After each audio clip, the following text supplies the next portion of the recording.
I'm going to talk to you this evening on the subject of the spectrum of love.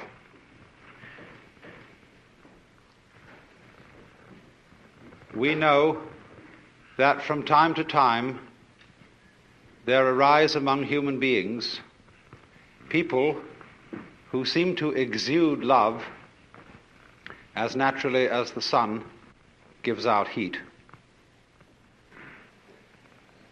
We would like to be like that, and by and large, man's religions are attempts to cultivate that same power in ordinary people.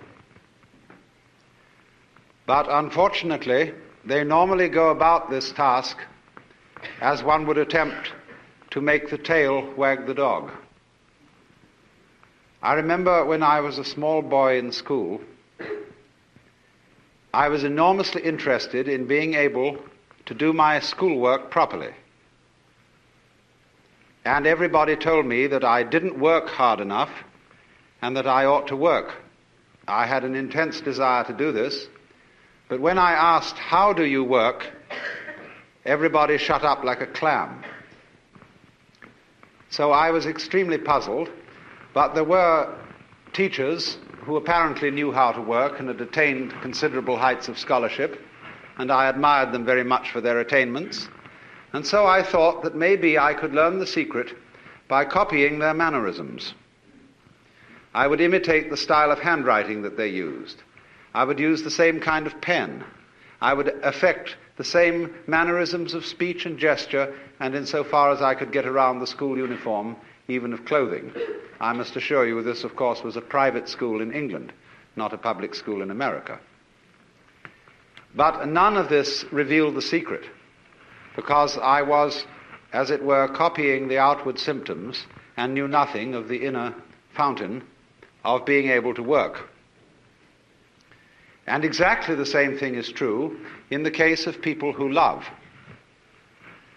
When we study the behavior of people who have the power of love within them, we can catalogue how they behave in various situations, and out of this catalogue formulate some rules. One of the peculiar things we notice about people who have this astonishing universal love is that they are apt, but not always so, but they are apt very often to play it rather cool on sexual love. The reason for this is, generally speaking, unknown to preachers, but it is because an erotic relationship with the external world operates, so far as they're concerned, between that world and every single nerve ending. Their whole organism, in all its aspects, physical, psychological and spiritual, is an erogenous zone. And therefore their flow of love is not specialized or canalized so exclusively in the genital system as it is with most other people. Especially in a culture such as ours, where for so many centuries that particular expression of erotic love has been so marvelously repressed as to make it seem the most desirable kind of love that there is. And so we have, as a result of 2,000 years of Christianity, sex on the brain, which isn't always the right place for it.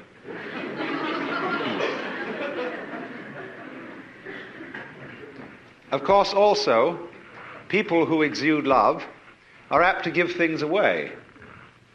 They are, in every way, like rivers. They stream.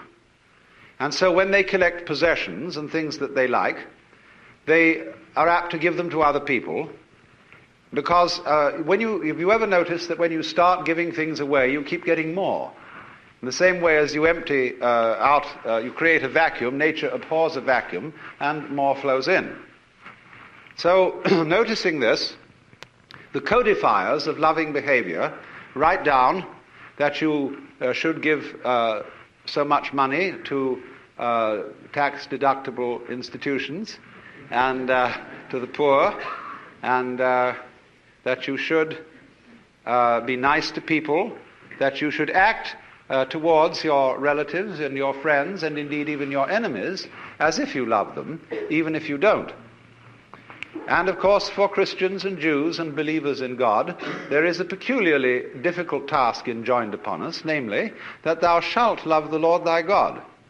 And not only here, going through the motions of it externally, but with all your heart, with all your soul, and with all your mind. And that is, of course, very demanding indeed. But you see what is happening. It is as if, for example, we admired the music of a certain composer, and having studied his style very thoroughly, we draw up rules of musical composition based on the behavior of this composer. We then go to send our children to music school, where they learn these rules, in the hope that if they apply them, they also will turn into first-class musicians, which they usually fail to do. Because what might be called the technique of music, as well as the technique of morals, as well as, say, the technique of speech, of language, is very valuable because it gives you something to express if, and I repeat, if you have anything to express. But if you don't have anything to say, not even the greatest mastery of English will stand you in good stead unless you can manage to fool your listeners by talking beautiful nonsense and make it sound profound. Now, so the question and the puzzle remains. You cannot imitate this thing. There is no way of getting it, and yet it is absolutely essential that we have it. Because obviously, the human race is not going to flourish harmoniously unless we are enabled to love each other. But the question is, how do you get it? Is it something you simply have to contract like measles? Or is, as theologians say, is it a gift of divine grace, which somehow is dished out to some but not to others? And if there is no way of getting divine grace by anything you do, as the Calvinists aver, then we better just sit around and wait until something happens. Although Calvinists never did that. They were almost depressingly energetic. But surely we can't be left in that kind of a hopeless situation.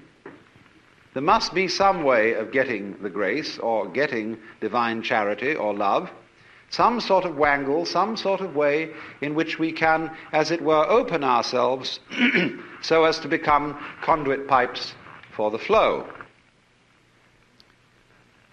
And so the more subtle preachers try to see if we can open ourselves and teach methods of meditation and spiritual discipline in the hope that we can contact this power. The less subtle preachers simply say, you don't have enough faith, you don't have enough guts, you don't have enough willpower. If you only put your shoulder to the wheel and shoved, you would be, of course, an exemplar and a saint. Actually, you will only be an extremely clever hypocrite. The whole history of religion is a history of the failure of preaching. Preaching is moral violence.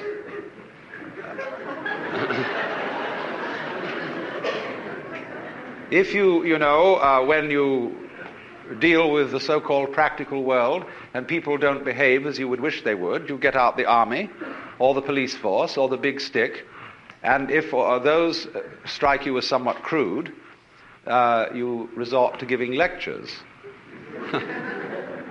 And I mean lectures in the sense of a pie jaw, a solemn adjuration and exhortation to behave better next time. Now, let us look at some of the practical consequences of adjuring people and commanding people to love. Many a parent says to the child, nice children love their mothers. And, of course, I'm sure you're a nice child. You ought to love your mother, but not because I, your mother, say so, but because you really want to do so. Because one of the difficulties is none of us in our heart of hearts respect love which is not freely given. If, for example, you are an ailing parent and you need to be looked after, and you have a son or daughter who feels dutifully that they should look after you because, after all, you've done so much for them, but this somehow, your living with your father or mother prevents you from having a home and a life of your own, naturally you resent this duty, and your parent is well aware that you resent it, even if they pretend to ignore it. They therefore feel guilty that they have imposed upon your loyalty, and you, in turn, can't really disclose from yourself the fact that you hate them for getting sick, even though they couldn't help it. And therefore nobody enjoys the relationship. It is a painful duty carried out. And the same thing would naturally happen if, after a number of years, having at the altar made a solemn and terrible promise that you would love your wife and husband, come what may, forever and ever, till death do you part, and then suddenly you find you really haven't the heart in you to do it anymore, then you feel guilty, and that you ought to love your wife, family, or whatever. And naturally, this is a sort of fiasco, as would be obvious, if you were to ask your wife, do you really love me? And she were to reply, I'm trying very hard to do so.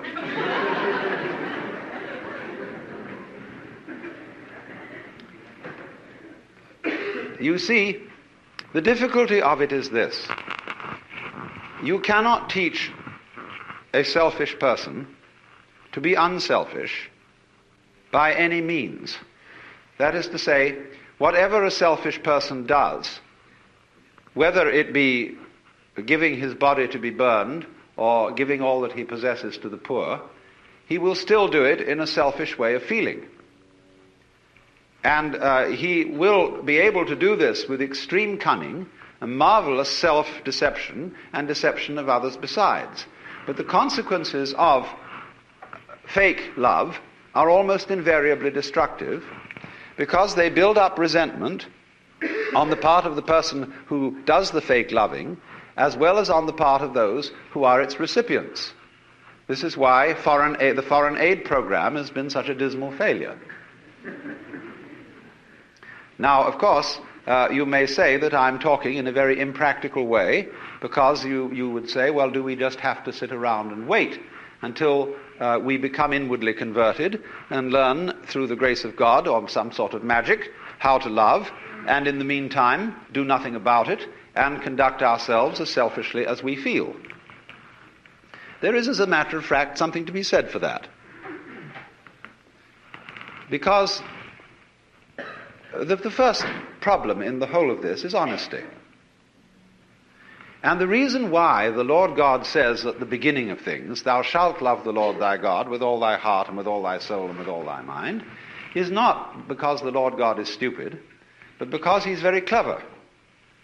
That which appears to be a commandment is actually a challenge, or what in Zen Buddhism would be called a koan, a spiritual problem. Because if you exercise yourself resolutely in trying to love God and or your neighbor, you will find that you get more and more tangled up. You will realize increasingly that the reason why you are attempting to obey this as a commandment is that you want to be the right kind of person. And obviously you want to be the right kind of person for your own reasons. And so if you do, in the first place, feel selfish and come to the conclusion, as a result of trying various experiments with love, that you love yourself more than anybody else, the proper thing to do is to investigate your self-love, to find out why you love yourself and what you mean by yourself when you say you love yourself. For the reason is this: love is not something that is a sort of rare commodity. Everybody has it. Existence is love. But it's like water flowing through a hose. It depends in which direction you point it. So everybody has the force running. And maybe the way in which you find the force of love operating in you is that you have a passionate like of booze or ice cream or automobiles, or good-looking members of the opposite sex, or even the same sex. But there is love operating. And people, of course, tend to distinguish between the various kinds of love. There are good kinds, such as divine charity, and allegedly bad kinds, such as, in quotes, animal lust. But it should be understood, I think, that they are all forms of the same thing. But they differ in rather the same way that the colors of light, of white light, divide into the spectrum when passed through a prism. So we might say that the red end of the spectrum of love is Dr. Freud's libido, and the violet end of the spectrum of love is agape, the what is called divine love or divine charity, and that in the middle the various yellows, blues and greens are friendship, human endearment, consideration, and all that sort of fellow feeling. But it's all the same thing. And so the thing is, first of all, to get it moving, to follow whatever kind of love you have in the first place. Because you cannot control love until you have some to control, until you have it running. You've got to get your car running before you can learn how to drive it. You will not become a skillful driver by sitting at a still car in a garage any more than you will become a skilled dancer if you simply never move your arms and legs. And so the first thing then is to discover what indeed you do love, if anything. And you will find there is something. And then go into the nature of that. Now, it's said that selfish people love themselves. I would say that that is really a misunderstanding of the whole thing, because yourself is something that is really impossible to love.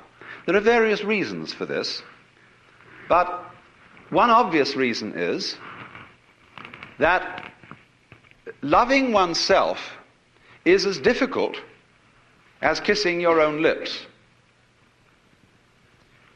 Oneself, when you try to focus on it, to love it or to know it, is oddly elusive. It always slips away like the pursued tail of a dog who is trying to get hold of his own tail. So to pursue your own end has some difficulties about it.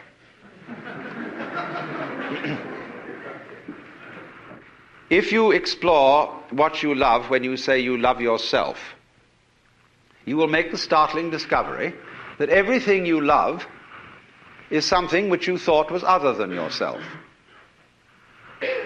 Even if it be very ordinary things such as ice cream or booze, in the conventional sense, booze is not you, nor is ice cream. It turns into you in a manner of speaking when you consume it, but then you don't have it anymore. And so you look around for more in order to love it once again. But so long as you love it, you see, it's never you. When you love people, even however selfishly you love them, because of the pleasant sensations they give to you, still, it is somebody else that you love. And as you inquire into this, as you follow honestly your own selfishness, many interesting transformations begin to come about in you. One of the most interesting transformations of being directly and honestly selfish, in the same way that, for example, cats are, is that you stop deceiving people. A great deal of damage is done in practical human relations by saying that you love people, when what you mean is that you ought to. And you don't really. You give the wrong impression, and people begin to expect things of you which you're never going to come through with. We have been taught, for example, that we ought to love our enemies. Now, we don't really understand what it means to love our enemies. We think it means to be charitable towards them in the hope that we will convert them, and so that they will cease to be our enemies. The real reason for loving enemies is that one needs enemies. They're terribly important to you. For example, I think that some of you here feel that you belong to a nice set of people. It may be an ordinary kind of bourgeois coterie of pleasant squares, or it may be a church group of some kind, a club, or a special cult, or just a group of friendly drinkers. But at any rate, you feel that by virtue of membership in this society, you belong to a special in-group of nice or saved people. Now, when you consider what nice people talk about when they sit round the dinner table and have an opportunity to nurture their collective ego, you will find that the most fascinating topic of conversation is the nasty people. How awful they are, what dreadful things they do, and what is it all coming to? And this very, very satisfactory, condemnatory conversation nurtures your ego. But people who do that don't seem to realize that they thereby depend on the nasty people in order to know that they're nice. They are, as a matter of fact, highly indebted to them. On the other side of the picture, the nasty people, they, on their side, consider that they really are the best people and nurture their collective ego by blasting the bourgeoisie, the squares, the wasps, the know-nothings, or whoever they may be. And so, for the collective ego of the non-squares, the squares are extremely necessary. If they were to disappear tomorrow, many of us would lose a cause. Now, the minute you begin to become aware of this, it's rather embarrassing. It's, of course, humorous, and I'm glad that you see this. Because at once you begin to realize how much you depend on an enemy, or an outsider, or a group of damned people as distinct from your own group of saved people.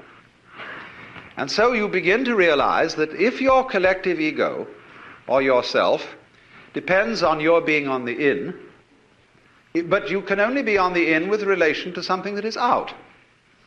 And since the in and the out are inseparable if there is to be any in or any out, you suddenly discover that yourself is bigger than you thought it was. It includes the other, and you can't do without it. This brings about a fundamental change in the understanding of the meaning and nature of self. And thereupon, there become a change of attitude to other people, even if you continue with some formal opposition to them and disapproval of them. When, then, you are honestly clear with yourself what you like and what you dislike, and then at the same time yourself begins more and more to include things that were hitherto defined as being not yourself, your love, which is what you are, begins to express itself quite naturally and unaffectedly in a wider way. Now, to trust oneself to be capable of love, to bring up love, in other words, to function in a sociable way and in a creative way, is to take a risk. It's a gamble.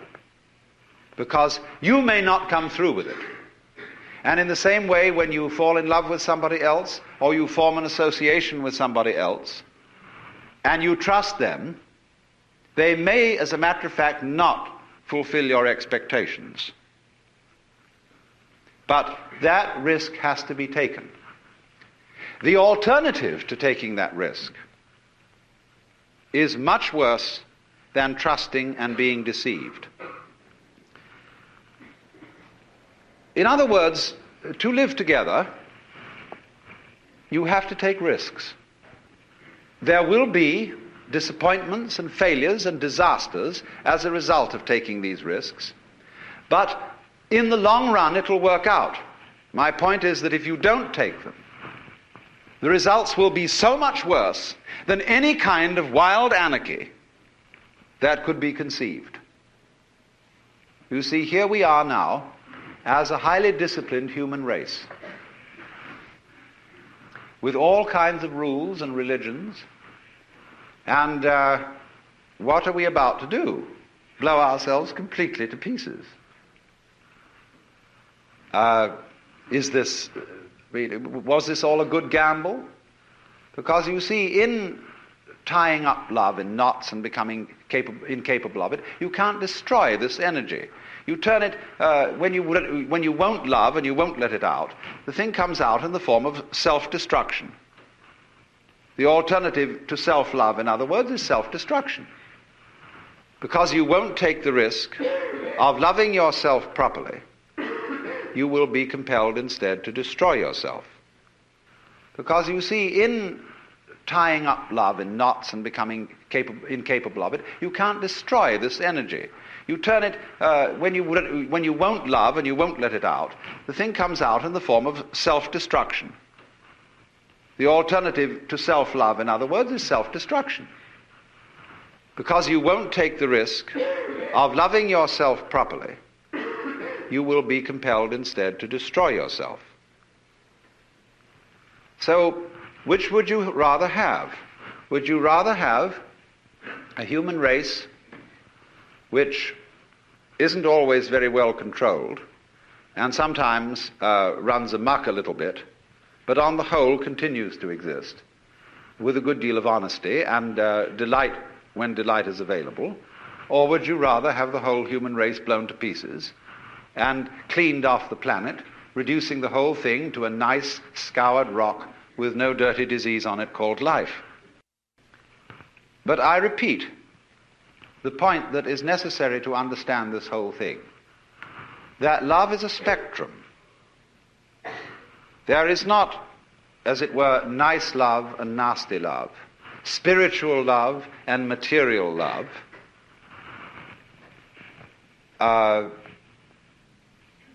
mature affection on the one hand and infatuation on the other. These are all forms of the same energy. And you have to take it and let it grow where you find it. If you find that only one of these forms exist in you, if at least you will water it, the